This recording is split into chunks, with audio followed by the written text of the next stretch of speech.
আজকে বানিয়েছি বাঙালির ঐতিহ্যবাহী রেসিপি মুড়ি ঘন্ট। নমস্কার আমার প্রিয় বন্ধুরা, আশা করি আপনারা সকলে ভালো আছেন আর সুস্থ আছেন। বাসন্তীর রান্নাঘরে আপনাদের সবাইকেই সুস্বাগত।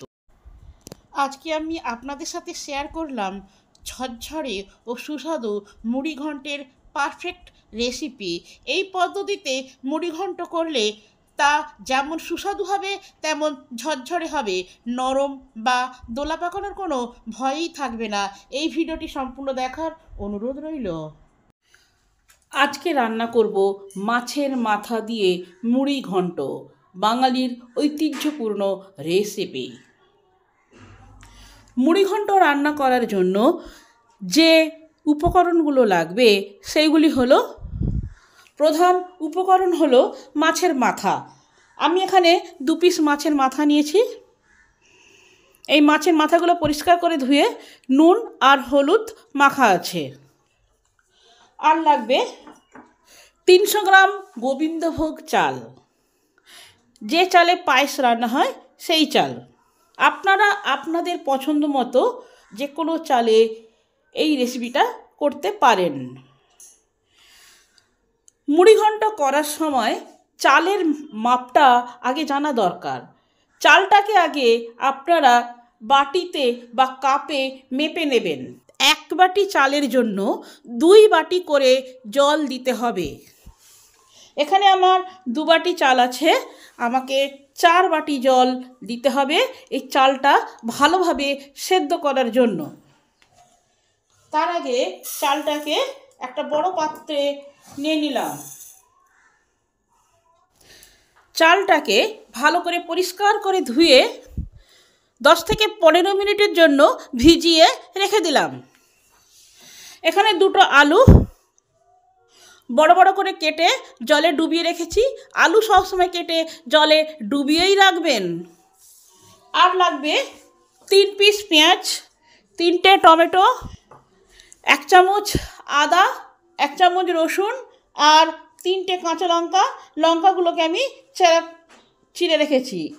ফোড়নের জন্য লাগবে 1/4 চামচ গোটা জিরে, 2টো শুকনো লঙ্কা, 3টে তেজপাতা।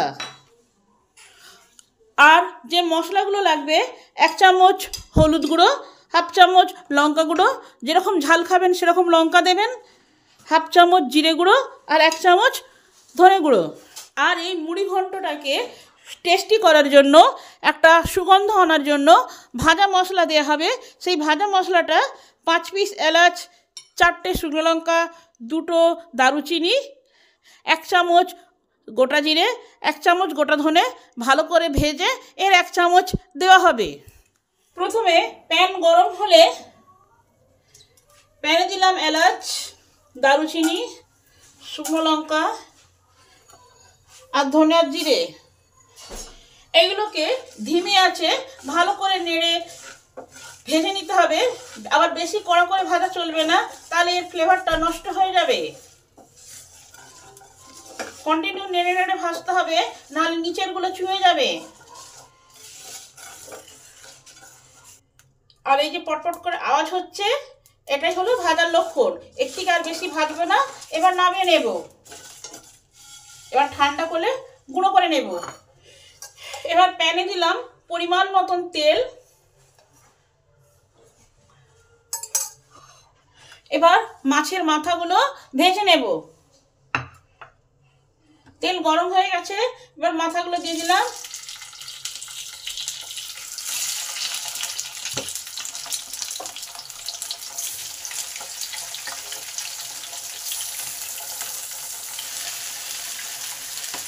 পাঁচ মিনিট পর মাছগুলো এবারে উল্টে দেখি।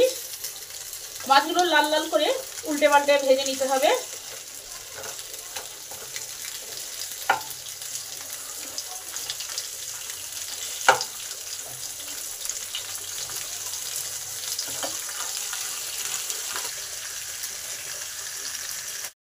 পাঁচ মিনিট পর মাছগুলো উল্টে দেখি এদিকটা ভাজা হয়েছে কিনা। এদিকে সুন্দরভাবে লাল লাল করে ভাজা হয়ে গেছে। এবারে মাছগুলোকে আমি তুলে নেব। এবার খানিকটা তেল দিলাম। এবার আলুগুলোকে ভেজে নেব।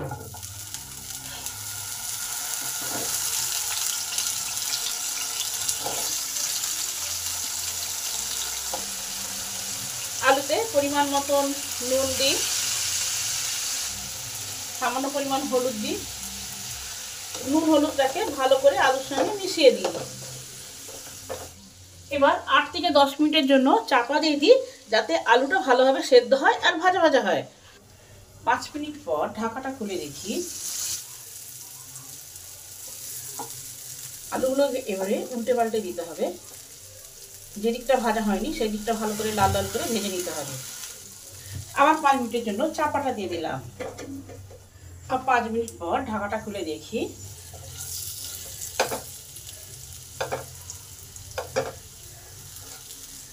আলুগুলো 80% সেদ্ধ হয়ে গেছে আর ভাজা ভাজা হয়ে গেছে। আলুগুলোকে নামিয়ে নিই। এবার এতে আরও কিছুটা তেল দিলাম। প্রথমে হাফ চামচ গোটা জিরে দিলাম, 3টে তেজপাতা দিলাম, 2টো শুকনো লঙ্কা দিলাম। এই জিরে, লঙ্কা আর তেজপাতা এগুলোকে ভালো করে ভেজে নেব। এগুলো যত ভালো ভাজা হবে তত মুড়ি ঘন্টটা টেস্ট হবে। জিরে, লঙ্কা, তেজপাতা ভালো করে ভাজা হয়ে গেছে। এই সময় রসুন কুচিটা আছে সেটা দিয়ে দিলাম। এটাকেও একটু লাল লাল করে ভেজে নেব।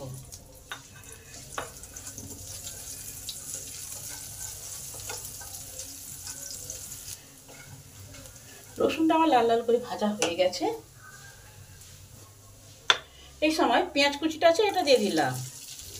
এতে পরিমাণ মতো নুন দেবো, যাতে পেঁয়াজটা তাড়াতাড়ি ভাজা হয়।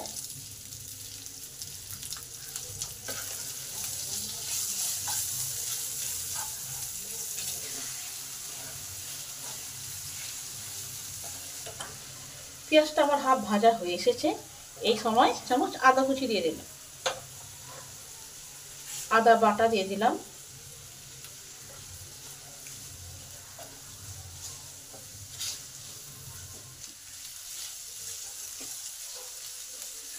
আদাটাও আমার ভাজা হয়ে গেছে।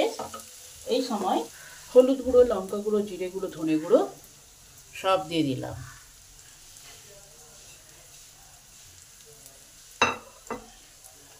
তার সাথে কাঁচা লঙ্কাগুলো দিয়ে দিলাম আর টমেটোগুলো দিয়ে দিলাম। এইগুলো ভালো করে একটু নেড়ে নেব। যতক্ষণ মশলার কাঁচা গন্ধ না যায় ততক্ষণ পর্যন্ত এগুলো ভাজা ভাজা করব। মশলাগুলো 5 থেকে 6 মিনিট ভালো করে ভাজতে হবে। মশলার গন্ধটা যতক্ষণ না যাচ্ছে ততক্ষণ কষতে হবে, তবেই মুড়িঘণ্ট টেস্টটা হবে। মশলাটা আমার ভালোভাবে কষা হয়ে গেছে, তেল ছাড়তে শুরু করে দিয়েছে। এই সময় এই যে গোবিন্দভোগ চালটা ছেঁকে নিয়েছি, এটা মশলায় দিয়ে দিলাম। এবার এটাকে এই মশলার সাথে 2 থেকে 3 মিনিট কষে নেব, তবেই তো টেস্টটা আরো ভালো হবে।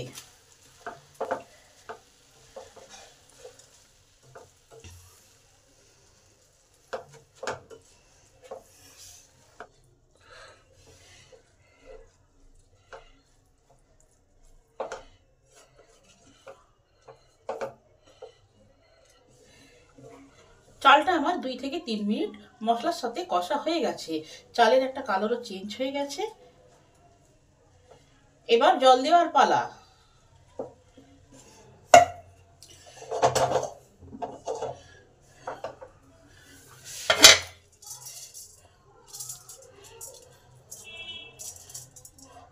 চালটা এতে হবে না, তাই জায়গা পরিবর্তন করলাম।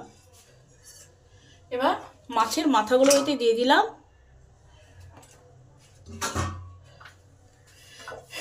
এই চালের সাথে ভালো করে মিশিয়ে নিলাম।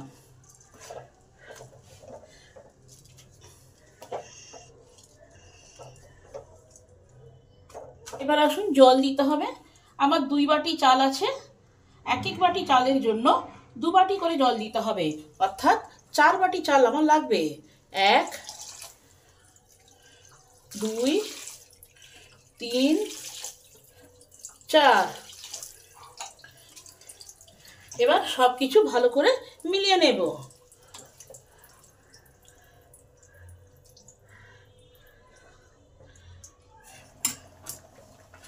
আমার ফুটে উঠেছে।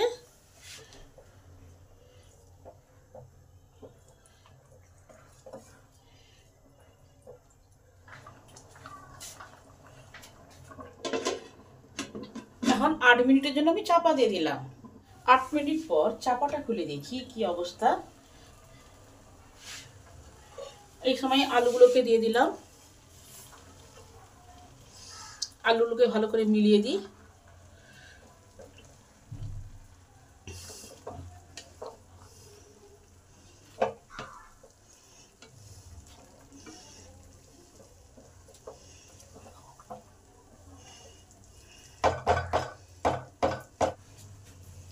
সামান্য পরিমাণ নুন দিলাম, যদি নুনটা একটু কম আছে। টেস্টের ব্যালেন্সের জন্য সামান্য পরিমাণ চিনি দিই। এবার এই নুন আর চিনিটা ভালো করে সমস্ত কিছুর সঙ্গে মিশিয়ে নিই।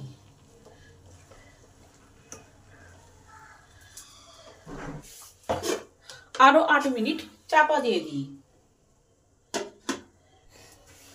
8 মিনিট পর দেখি কি অবস্থা। আমার রান্নাটা কমপ্লিট হয়ে গেছে।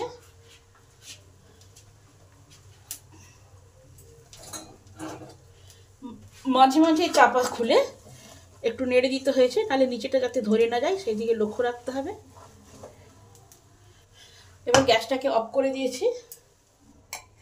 নামানোর আগে সেই ভাজা মশলাটা 1 চামচ দিয়ে দিলাম, ভালো করে চতুর্ধারে ছড়িয়ে দিলাম।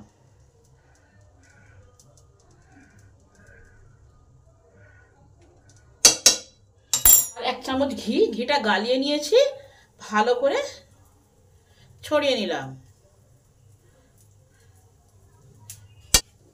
এটা 8 থেকে 10 মিনিটের জন্য চাপা দিয়ে দিলাম, যাতে ঘি আর মশলার গন্ধটা সমস্ত মুড়ি ঘন্টার মধ্যে প্রবেশ করবে, তাহলে খেতে টেস্টি হবে। 10 মিনিট পর চাপাটা খুলে দেখি।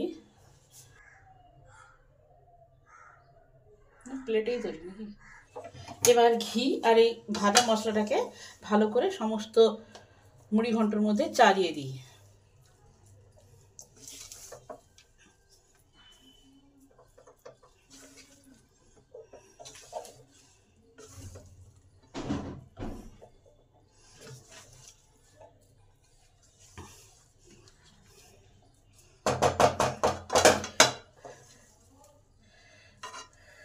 চারিধারে গন্ধে মম করছে।